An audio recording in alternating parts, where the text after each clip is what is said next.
coolest plants ever is the Venus flytrap, a meat-eating plant. But it's not the only carnivorous, flesh-consuming plant out there. I saw a video online of this big plant swallow a mouse. He falls into this stomach pit of fluid, and the guy narrating is like, victims die by drowning, while their flesh slowly dissolves. Totally gruesome. So a real-life precedent has been set, right? Aside from deadly poisons like the deadly nightshade, there really are actually plants that kill animals and insects and extract nutrients and defend itself. But it's all survival-based. It's not malicious. In comparison to the destructive nature of man on plant life globally, it really does pale in contrast.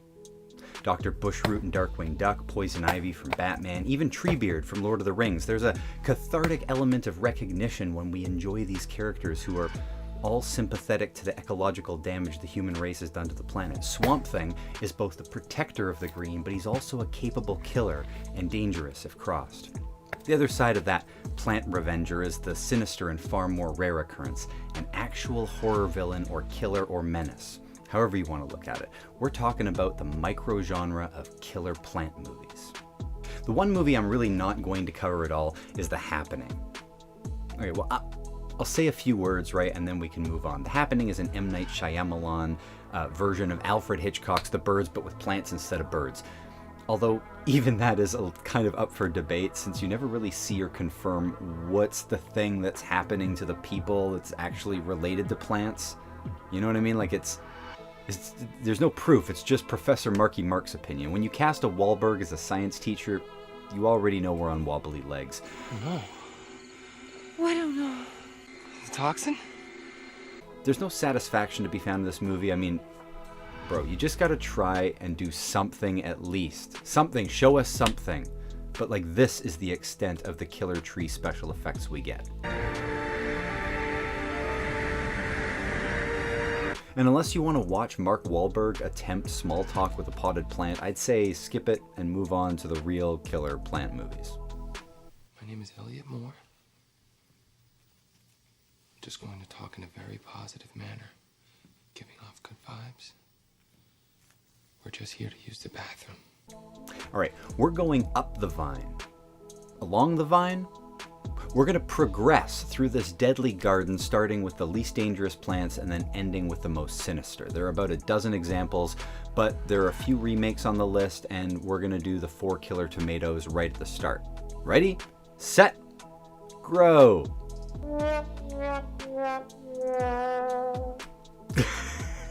Okay, sorry.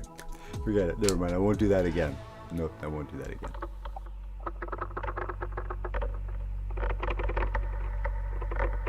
Okay, so there are 4. Attack of the Killer Tomatoes, Return of the Killer Tomatoes, the Killer Tomatoes Strike Back, and the Killer Tomatoes Eat France. Now, I think that the satire of Attack of the Killer Tomatoes and the cartoonish sequels qualify for our least threatening veggie villains. The first movie sparks a small pop culture phenomenon with its seemingly random sense of broad humor. It's a parody of monster movies and Jaws and the military, and it has a modest charm. The gags are all kind of dopey, but good for a cheap chuckle. As an example, there's a scene where all the big wig thinkers get into a conference room, and the joke is just that the room's too small. But it works, right? Or another scene where a reporter named Lois says hi to a guy named Clark passing by, and then off screen we hear him fly off as Superman. Look, has a right to know. You can't ignore the press. It's absurdist humor in the vein of The Naked Gun or the Zuckers, but predating those examples by a few years. One of the best and longest running gags is the character of Finletter parachuting into the first scene and then never cutting his parachute loose and dragging it behind him through the rest of the movie. There are 3 sequels at the end of the 80s and early 90s that have a distinctly more cartoonish feel to them, even giving the heroes a sort of pet tomato that was fuzzy, named FT for Fuzzy Tomato.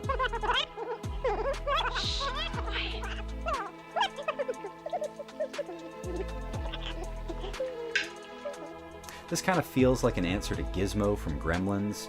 And this time period is rife with all kinds of random kids' properties popping up in the wake of the Teenage Mutant Ninja Turtle phenomenon. Toxic Crusaders, Police Academy, Barnyard Commandos, or My Pet Monster are all being optioned for toy lines and TV series, and the Killer Tomatoes were no exception. There were video games and even an animated series which ran for 2 seasons. George Clooney got one of his early breaks in Return of the Killer Tomatoes. The 3 sequels introduce an evil scientist, Dr. Gangrene, played by John Astin, who played Gomez in the TV series Addams Family, and he even voices Gangrene in the animated series. Every time. The ears are perfect. The mouth, perfect. The eyes are never right. Professor Gangrene? What? Sorry to interrupt, sir.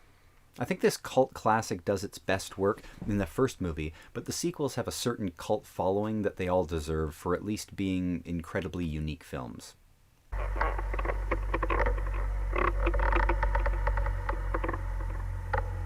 There are 2 Little Shop of Horror movies. One is a black and white Roger Corman classic featuring Jack Nicholson as the masochist going to the dentist. The second one is inspired by the Broadway musical adaptation of the movie and features Bill Murray as the masochist visiting the dentist.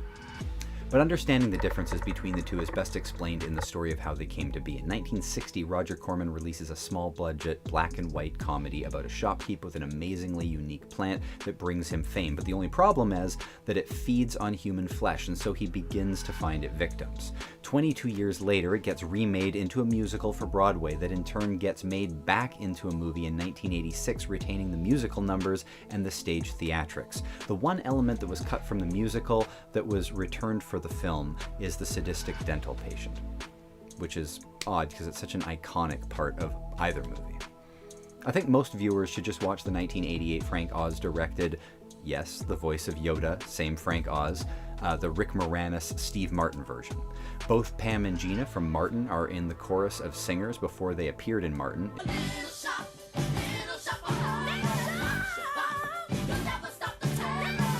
It's a total classic. The 1960 movie deserves its kudos and praise, but I think in this case, time has perfected and aged the story for an even more enjoyable viewing in its 1986 version.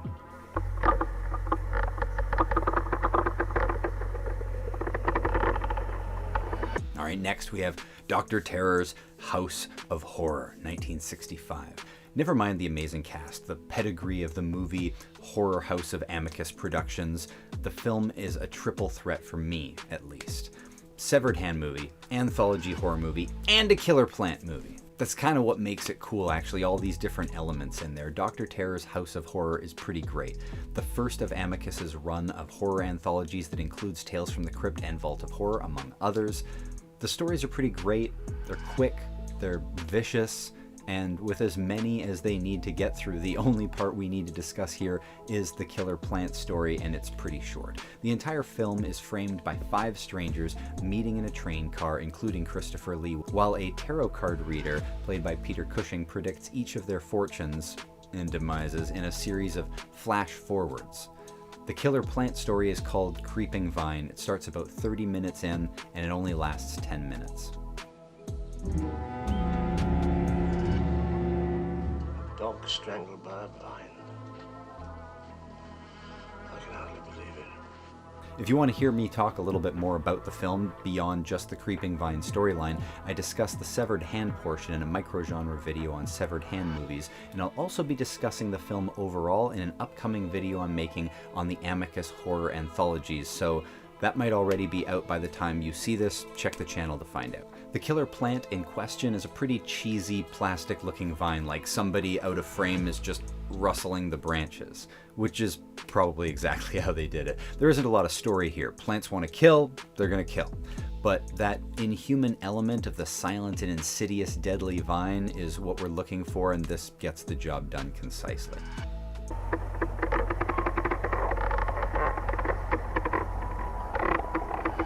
Okay, Evil Dead.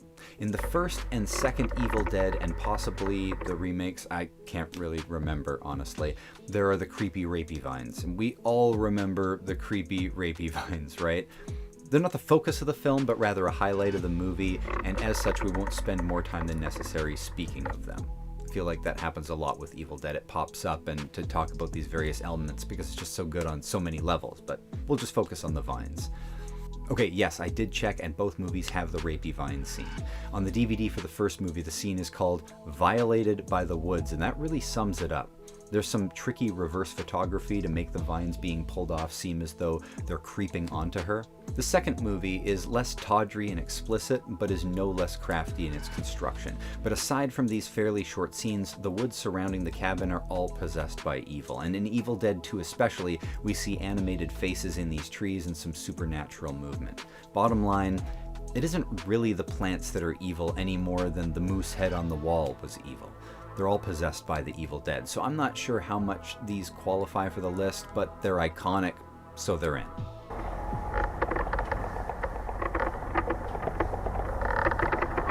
Okay, Day of the Triffids. One of the most original and terrifying of all the movies on this list. There's just something truly ominous and lonely and hopeless about Day of the Triffids that keeps it a favorite for fans. I should say actually there are 3 versions at the point in time that I'm recording this. There's a theatrical movie from 1963 and 2 BBC productions.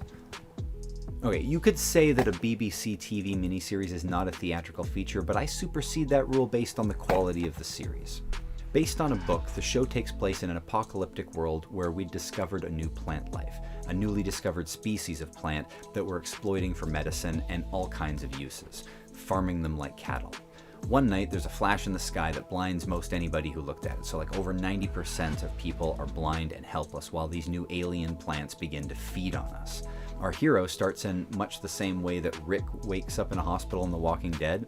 He's had like a surgery that bandaged his eyes so he retains his sight and tries to make his way through this new world. This fits the mold of a zombie movie with the desolate feeling of hopelessness and the reasoning out what the world would look like when society actually falls.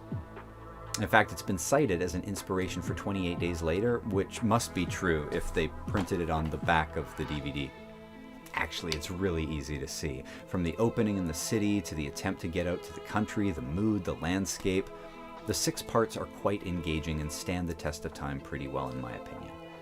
Now, I prefer the 1980s version. I like the pacing and the mythic quality of the 80s UK TV aesthetic, reminiscent of old Doctor Who or Quatermass. There's a gloomy, mundane quality to the video itself that makes it a little haunting, but not everybody wants the vintage treatment, and they could also choose between the much shorter 90-minute feature, which is no less vintage, or the newest BBC series from 2009. The 1963 version changes the Triffids so that they come down with the meteor shower that blinds everybody, which is a tidy bit of script editing to help condense the story for the much shorter runtime. It reminds me very much of The Time Machine or War of the Worlds from that same era. It's like a much cleaner in its proposed chaos, and its short runtime makes it much less of a downer than the other two. The 60s weren't nearly as graphic, and so much of the gore or indecency of people is less severe, especially the more upbeat ending, which is quite a departure from where the book was going, and finding a cure to the Triffid problem eludes the main thematic element of the story, which 28 Days Later achieved spectacularly, and even The Walking Dead after that, the conflict between humans with the monsters as the background. I enjoyed this one more than I expected, even though some might find it a bit toothless and that it strayed from the original story. Most casual viewers will probably find the 2009 production the easiest viewing. The story's broken into 2 90-minute movies, and it's a pretty good version. Doug Ray Scott, Brian Cox, Eddie Izzard is a terrifying and power-hungry maniac. The story keeps the cynical darkness and fleshed out more of the characters, but also being so new, it feels somehow more contrived in places. The villain's a little too arch, there's a twist at the end that feels a little too pat, but overall, it could have been far worse.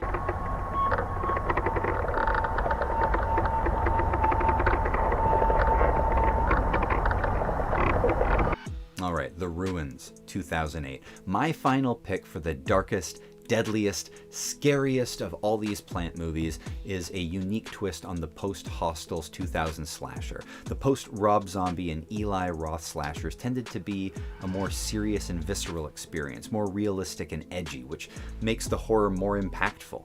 The Ruins is just masterful in its simplicity as 2 couples vacation and get taken to some Mayan ruins, and they're trapped there as a sinister vine makes its move. Carter Smith, the director, does a really good job at telling this story and keeping the 90 minutes always moving, despite having a villain that doesn't give much screen presence despite his various tricks and ways of giving them some character, but the dread is really effective. It reminds me a bit of Rogue from 2007, or The Descent, or Wolf Creek, or Cabin Fever having a non-human, non-traditional killer.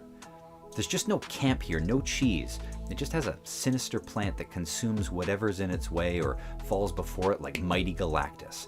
So it gets my vote for the darkest, most depressing, honestly, like Triffids, that uncompromising horror movie that doesn't let you off the hook with a cheap laugh or an easy out. So, fair warning to anybody who's going to watch it. Okay, we've dug up every example I could think of, and now that you're aware of how dangerous these living organisms are, how potentially formidable they could be, let me leave you with some words of advice straight from Billy Rosewood on how to get on their good side. They actually like different kinds of music. If I play the Beatles, the begonias perk up. If I play Beethoven, they wither. The ferns very definitely like the Boston Pops. But everybody loves Mozart.